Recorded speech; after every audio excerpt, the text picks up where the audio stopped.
ध्यानं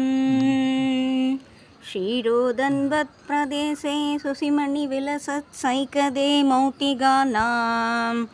मालाक्लिप्तसनस्तस्फटिकमणिनिभैर्मौक्तिकैर्मण्डिताङ्गः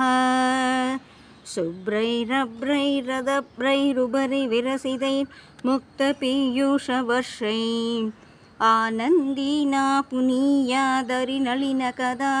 सङ्गबाणिर्मुहुन्दः भूपादौ यस्य नाभिर्वेदसुरनिलचन्द्रसूर्यौ स नेत्रे कर्णावासा शिरोद्यौर्मुखमभितहनो यस्य वास्ते अमप्तिः अन्दस्तं यस्य विश्वं सुरनरगगगो भोगिगन्धर्वदैत्यै चित्रं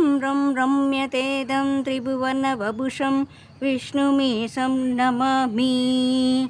शान्ताकारं भुजगशयनं पद्मनाभं सुरेशं विश्वाधारं गगनसदृशं मेघवर्णं शुभाङ्गं लक्ष्मीकान्तं कमलनयनं योगिहृद्यानगम्यं वन्दे विष्णुं भवभयहरं सर्वलोकैकनाथं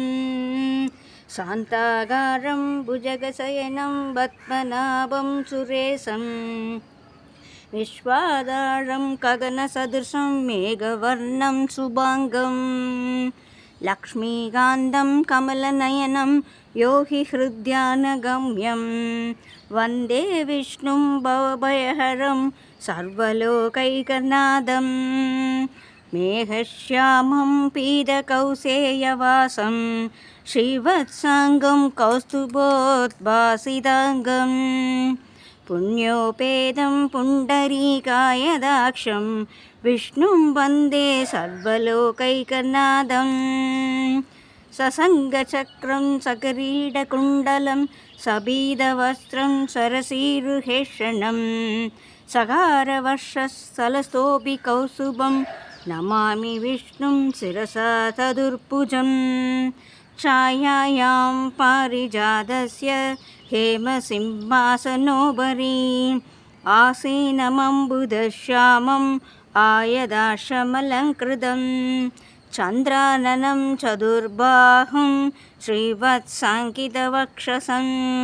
रुक्मिणी सत्यभामाभ्यां सहितं कृष्णमाश्रये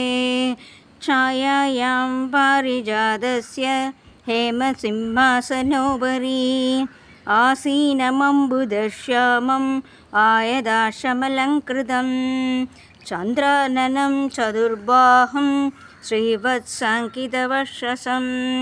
रुक्मिणी सत्यभामाभ्यां सहितं कृष्णमाश्रये।